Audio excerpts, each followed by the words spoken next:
ప్రాజెక్టుపై కేంద్ర మంత్రి కిషన్ రెడ్డి కీలక ప్రకటన చేశారు. హైదరాబాద్ యాదగిరిగుట్ట మధ్య నిర్మిస్తున్న ఎంఎంటీఎస్ 3వ దశ పనులకు త్వరలోనే ప్రధాని నరేంద్ర మోదీ భూమి పూజ చేస్తారని ఆయన వెల్లడించారు. సీఎం రేవంత్ పై బీఆర్ఎస్ వర్కింగ్ ప్రెసిడెంట్ కేటీఆర్ విమర్శలు గుప్పించారు.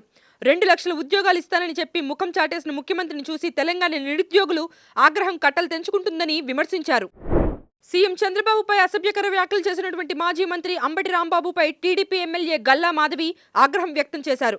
తక్షణమే రాజకీయాలను ఆపేయండని, మళ్లీ రాజకీయాలు చేస్తే తాము దాడి చేస్తామని అంబటి రాంబాబుకు వార్నింగ్ ఇచ్చారు.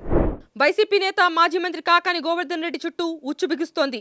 సీఎం చంద్రబాబు, సోమిరెడ్డి చంద్రమోహన్ రెడ్డిలపై అనుచిత వ్యాఖ్యలు చేశారన్న ఫిర్యాదుతో నెల్లూరు రూరల్, పొదలకూరు, మనుబోలు పోలీస్ స్టేషన్లో ఆయనపై కేసులు నమోదయ్యాయి.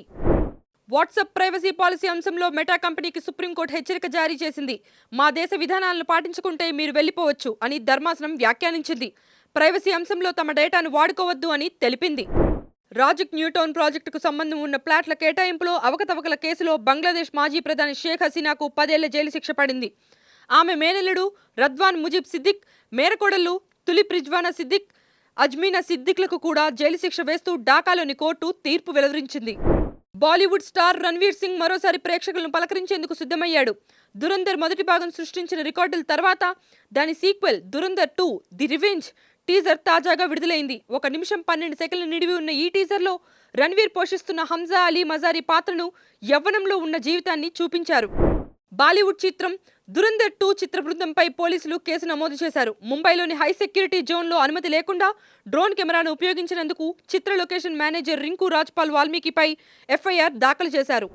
అంతర్జాతీయ టీ20లో పాకిస్తాన్ క్రికెట్ స్టార్ బాబర్ అజమ్ సరికొత్త చరిత్ర సృష్టించాడు. 39 హాఫ్ సెంచరీలతో టీ20లో అత్యధిక హాఫ్ సెంచరీలు చేసిన ఆటగాడిగా రికార్డు సృష్టించాడు. కాగా ఇప్పటిదాకా ఈ రికార్డు 38 హాఫ్ సెంచరీలు చేసిన విరాట్ కోహ్లీ పేరు మీద ఉండేది. Please subscribe to the channel and download the Politicos app from the links in the description.